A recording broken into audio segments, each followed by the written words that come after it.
Amados irmãos, o texto escolhido para a nossa meditação é o Isaías 58, a observância então devida do jejum. Clama apenas os pulmões, não te detenhas, ergue a voz como uma trombeta e anuncia ao meu povo a sua transgressão e a casa de Jacó os seus pecados. Mesmo neste estado ainda me procuram dia a dia, tem prazer em saber os meus caminhos, como o povo que pratica a justiça e não deixa o direito do seu Deus. Perguntam-me pelos direitos da justiça, tem prazer em se chegar a Deus, dizendo: porque jejuamos nós, se tu não atentas para isso? Porque afligimos a nossa alma e tu não o levas em conta?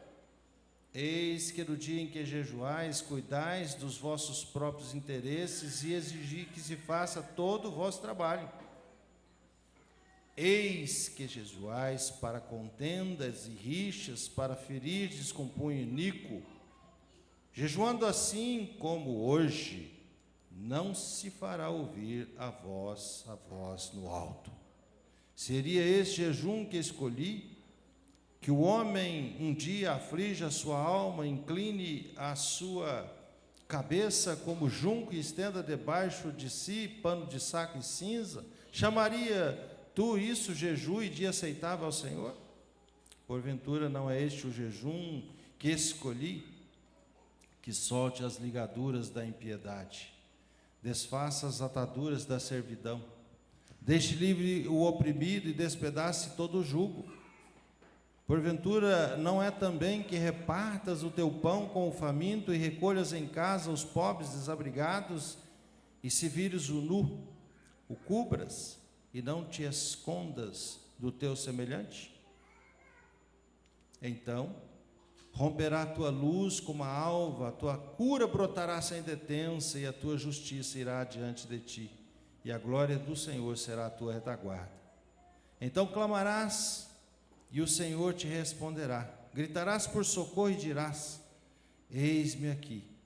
Se tirares do meio de ti o jugo, o dedo que ameaça, o falar injurioso, se abrires a tua alma faminto, fartares a alma aflita, então a tua luz nascerá nas trevas, e a tua escuridão será como meio-dia. O Senhor te guiará continuamente, fartará a tua alma até em lugares áridos e fortificará os teus ossos. Será como um jardim regado e como um manancial cujas águas jamais faltam. Os teus filhos edificarão as antigas ruínas, levantarás os fundamentos de muitas gerações, e serás chamado reparador de brechas e restaurador de vereda, para que o país se torne habitável.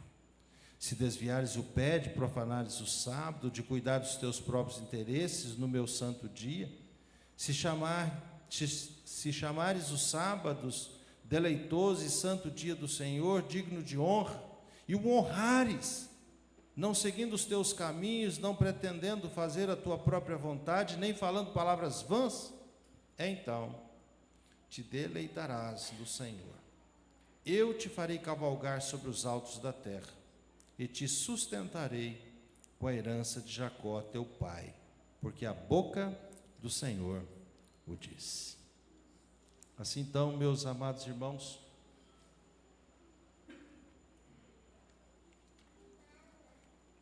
nesse texto, Isaías está clamando por uma restauração completa para o povo de Israel.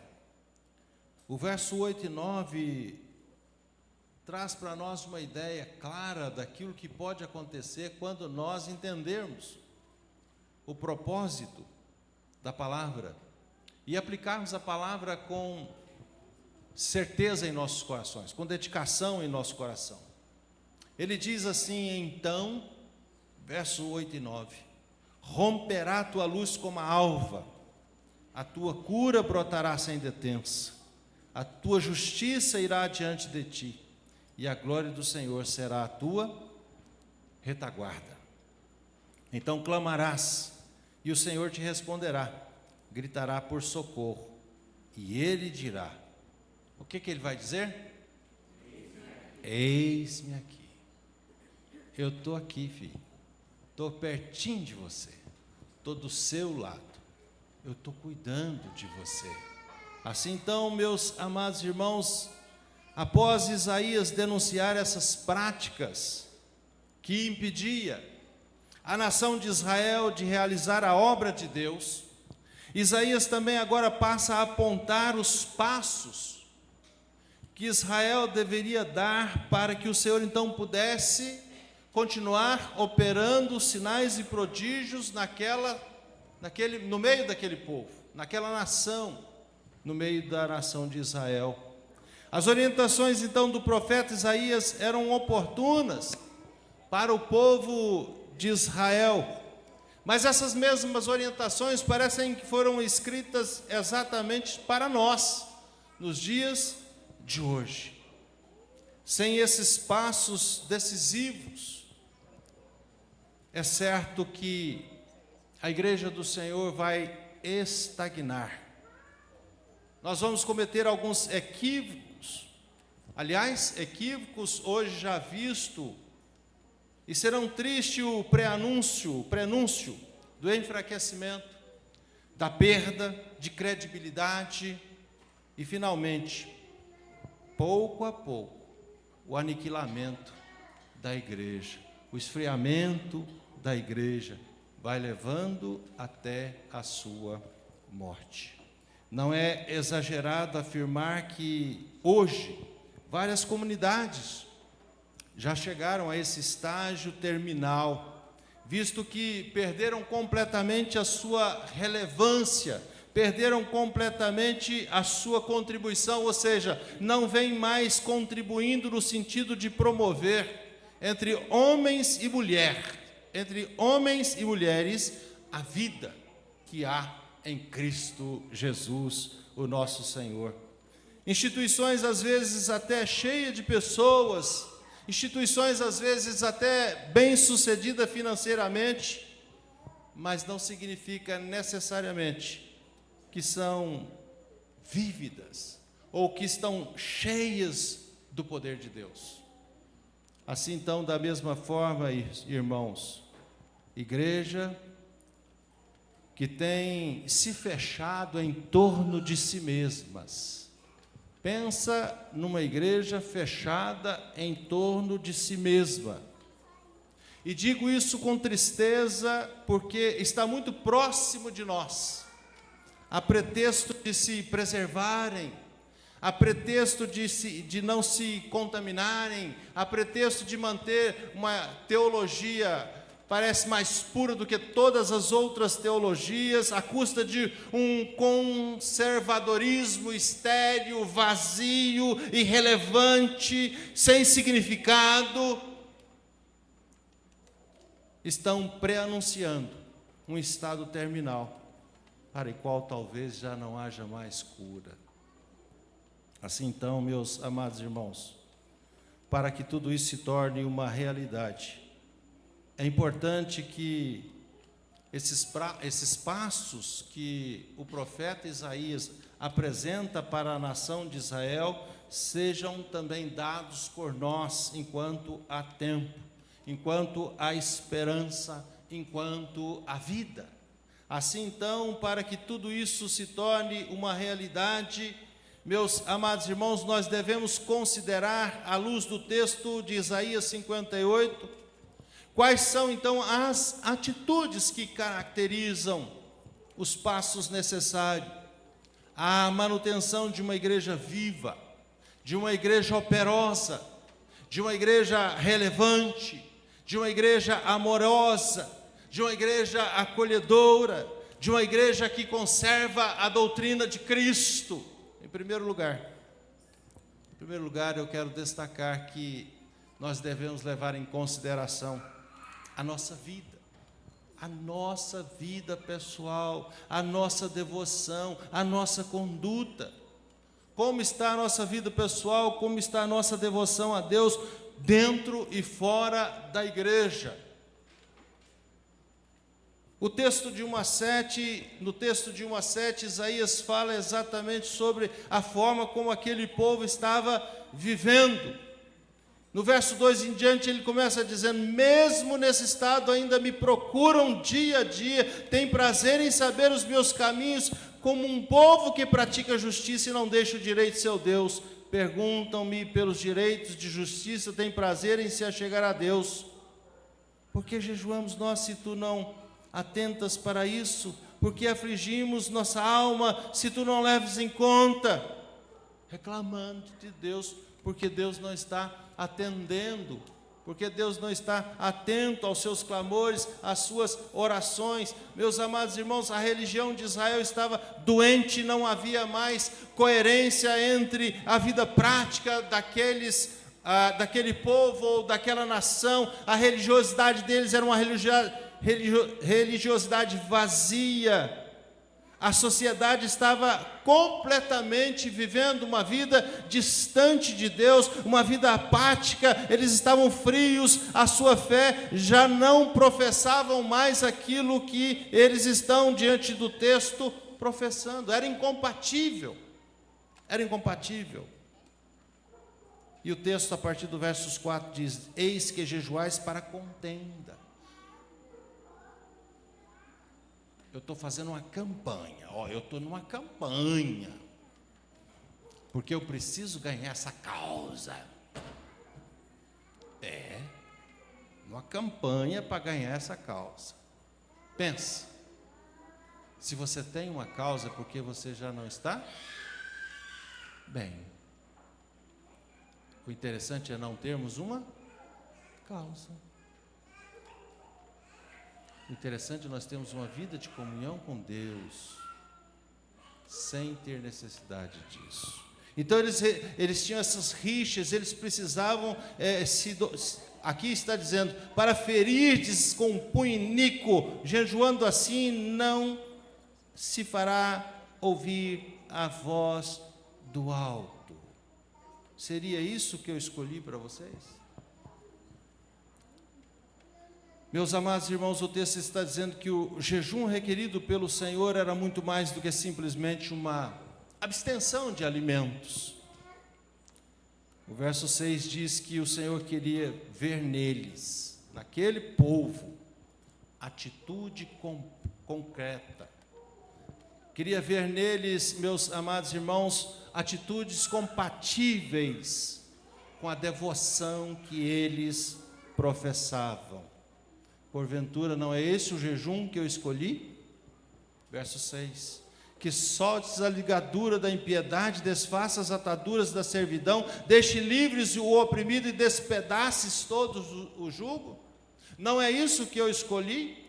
Portanto, meus amados irmãos, o desejo de Deus era que o jejum que eles praticavam tivessem, então, consequências na vida prática que eles levavam. O que Deus desejava deles era que eles vivessem não de aparências, mas de fato e de verdade. E agora, voltando para nós, igreja do Senhor. Essa é uma igreja do Senhor, sim ou não? Sim. Yes or no? Yes or no? Yes.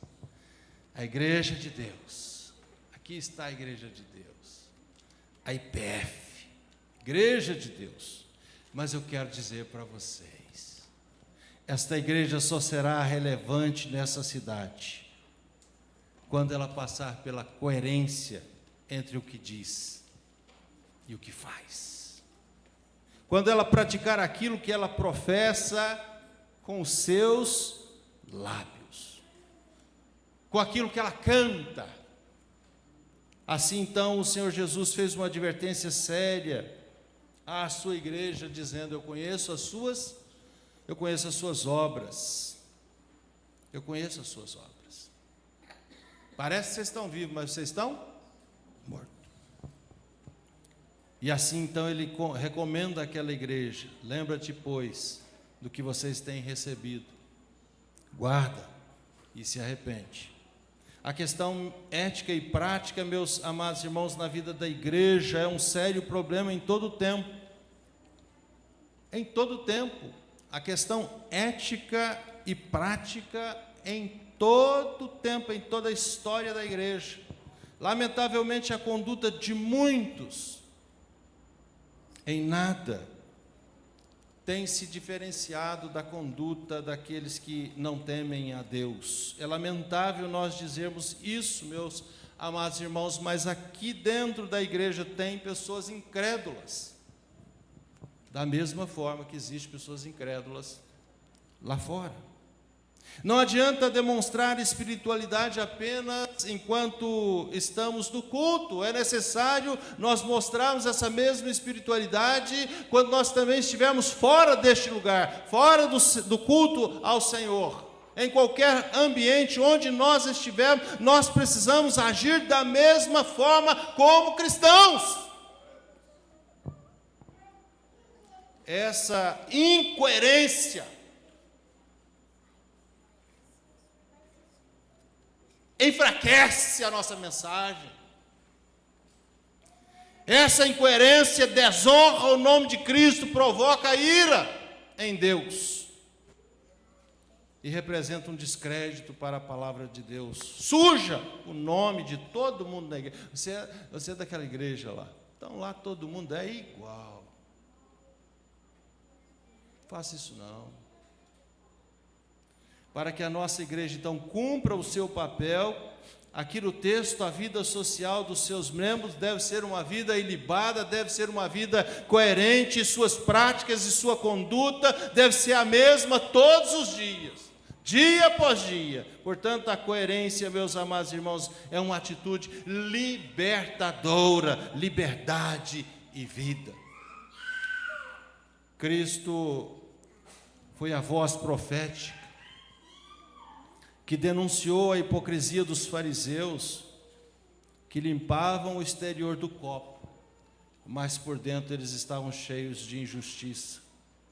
Jesus ensinou que o jejum deve ser feito em secreto, para que o Pai, focando o indivíduo, veja a motivação do seu coração, não na sua aparência, mas do que tem dentro do seu coração.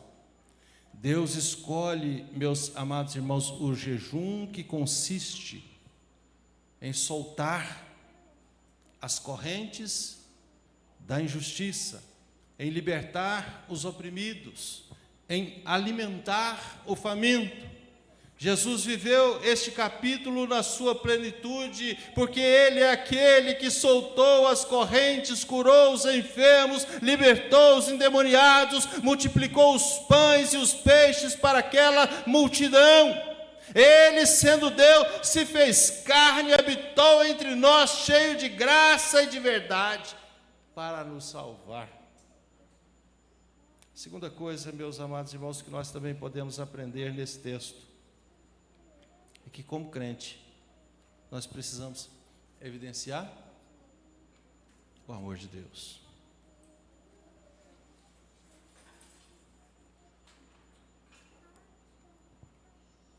Deus nos amou desde a eternidade, antes da fundação do mundo. Escreveu os nossos dias. Ele sabe tudo a nosso respeito. Os versos de 8 a 12, então, se nós assim vivermos, o que ele vai dizer aí? Verso 8 em diante: romperá a tua luz como a alva, a tua cura brotará sem, o seu milagre vai chegar mais rápido. Você vai estar mais íntimo de Deus, você vai estar mais perto de Deus, você vai ter mais proximidade. Quanto mais próximo, mais fácil para você colher, pegar, adquirir, tocar naquilo que é para você. Para que a nação de Israel então entendesse aos apelos do profeta Isaías, era necessário que aquela nação praticasse a misericórdia para com aqueles que estavam excluídos da sociedade. Quem é que estavam excluídos da sociedade? O oprimido, o faminto, o pobre, o desabrigado, o nu, que está no verso 8.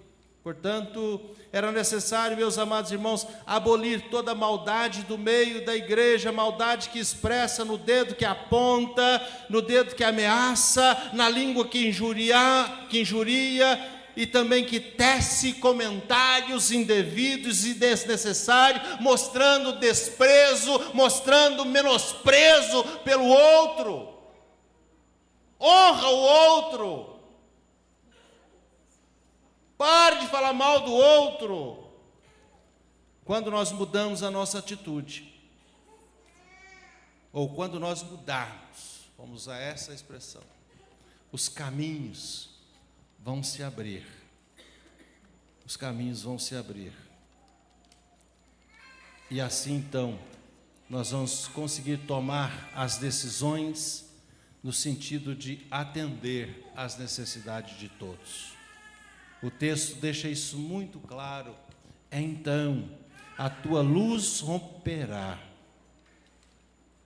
A tua luz será como a alva. A tua cura brotará sem detença. A tua justiça irá adiante de ti. A tua glória, a glória do Senhor, será a tua retaguarda. Pensa, você andando e a glória do Senhor atrás de você. Será a sua retaguarda. O que é que vem depois então de você? O que é que vem depois de você? A última companhia.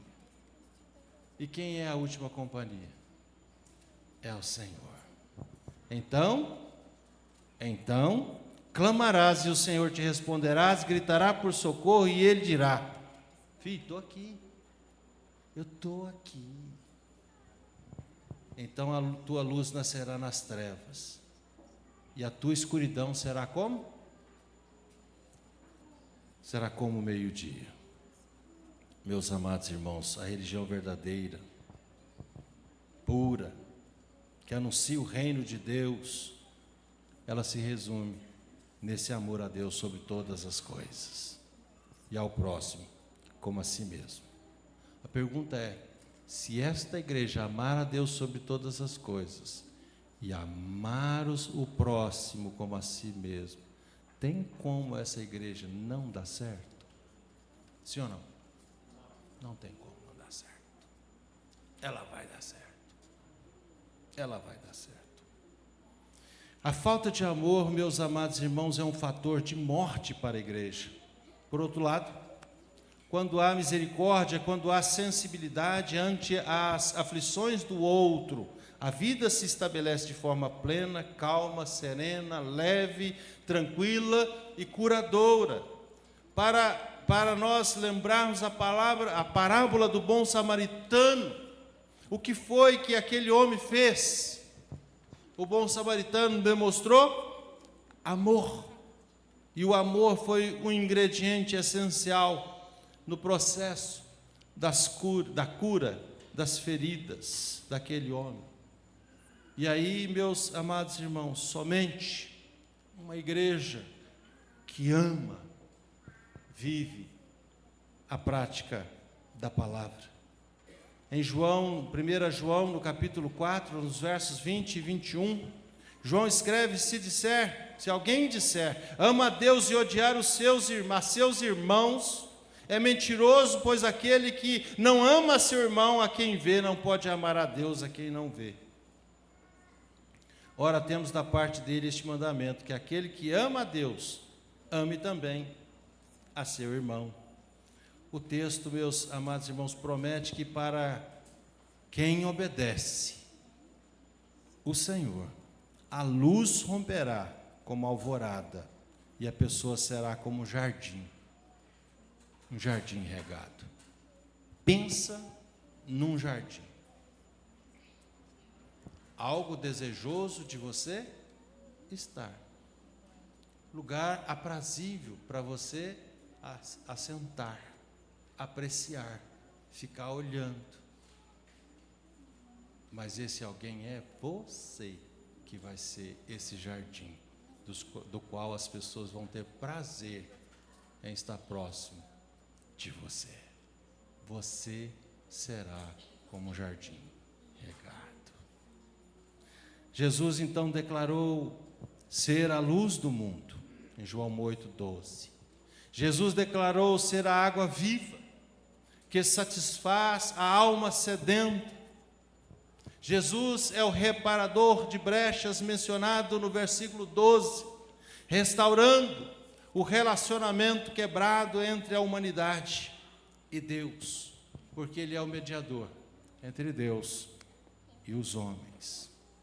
Para encerrarmos então, meus amados irmãos, a terceira e última palavra de Isaías para nós nessa noite encontra-se no verso 13 e 14, quando ele diz que nós devemos colocar as nossas prioridades nas coisas de Deus.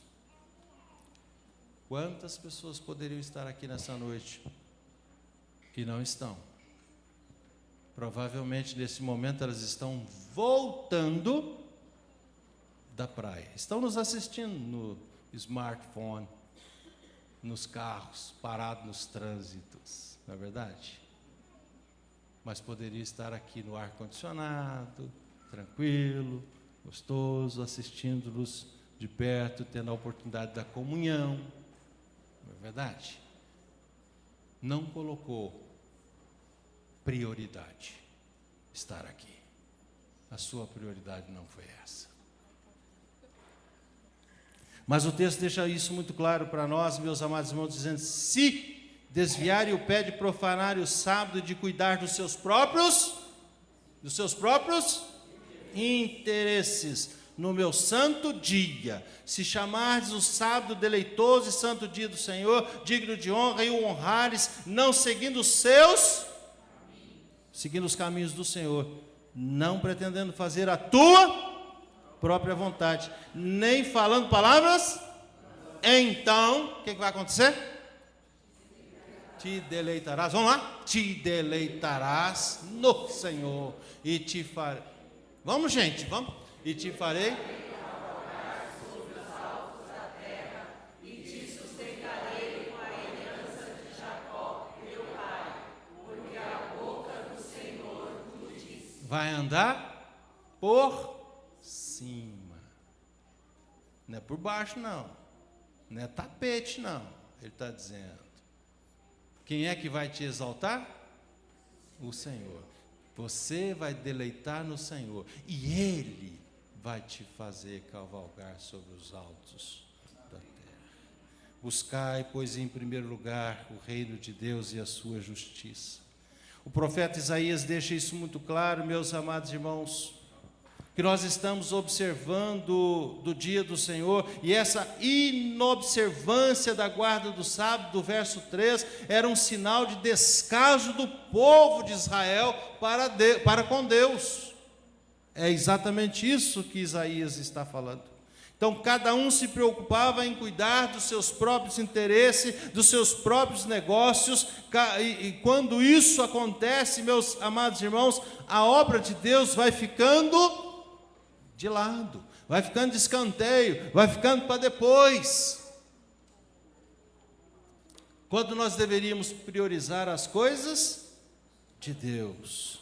Cada um então estava preocupado em cuidar apenas dos seus próprios interesses. Hoje é possível encontrar, meus amados irmãos, igrejas extremamente debilitadas pelo fato de não haver fidelidade total dos membros quanto à comunhão e quanto também à contribuição financeira ao doar para a obra do Senhor. Buscar em primeiro lugar o seu reino. Há muitos irmãos que têm se preocupado com seus interesses pessoais.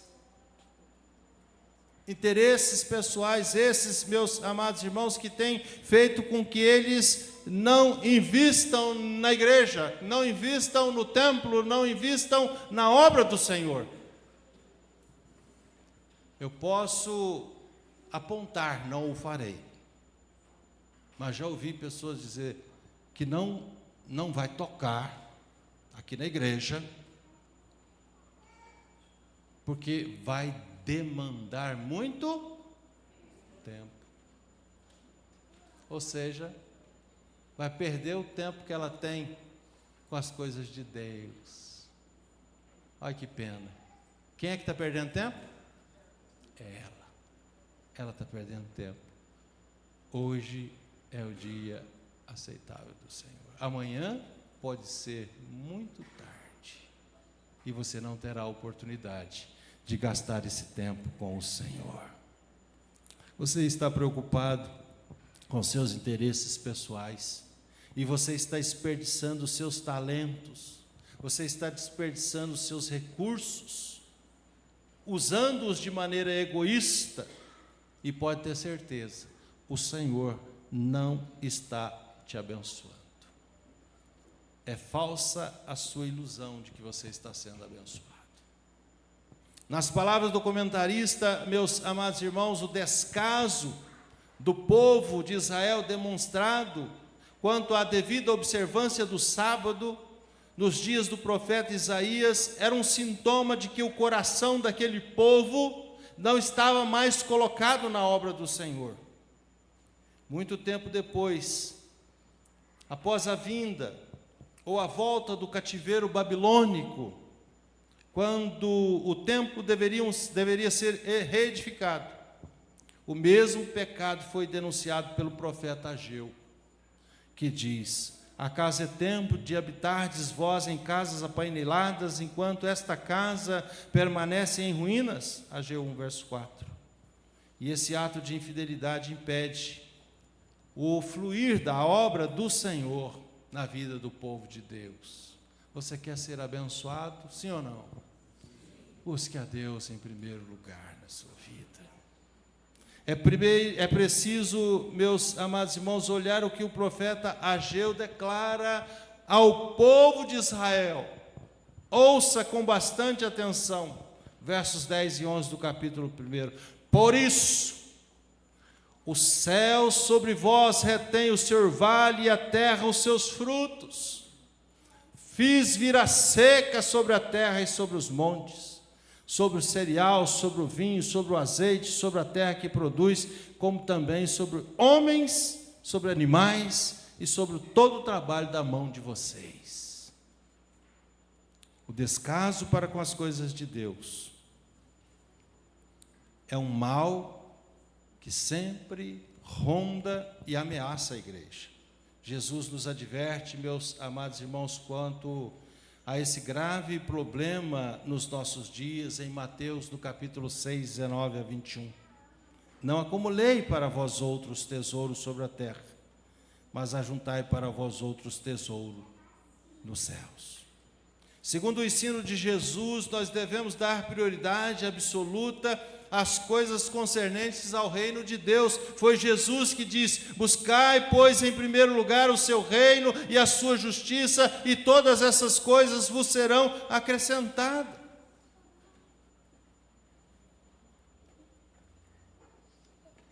Jesus termina esses versos 13 e 14, fazendo aqui a promessa de deleite para quem honra o dia sagrado, não buscando os seus próprios interesses. Jesus então curou repetidamente no sábado para mostrar que o dia foi feito para o bem do homem e para a glória de Deus. Ele se revelou como o Senhor do sábado, convidando a todos a encontrarem o verdadeiro descanso espiritual nele. Vinde a mim, todos que estáis cansados e sobrecarregados, e eu vos aliviarei. Este é o caminho para uma vida abençoada, para que a igreja do Senhor Jesus Cristo seja vivificada, transformada de glória em glória, para a glória de Deus. Por isso, o Senhor Jesus nos desafia, meus amados irmãos. Ele desafia dizendo assim: eu fiz a minha parte. Eu fiz a minha parte. Qual foi a parte que Jesus fez? Qual foi a parte de Jesus? Morreu, por mim. Jesus morreu por mim. Agora ele pergunta: que fazes tu por mim? Cantemos esse hino que faz parte da nossa história.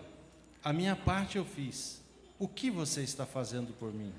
O hino 270 do nosso cenário Novo Cântico.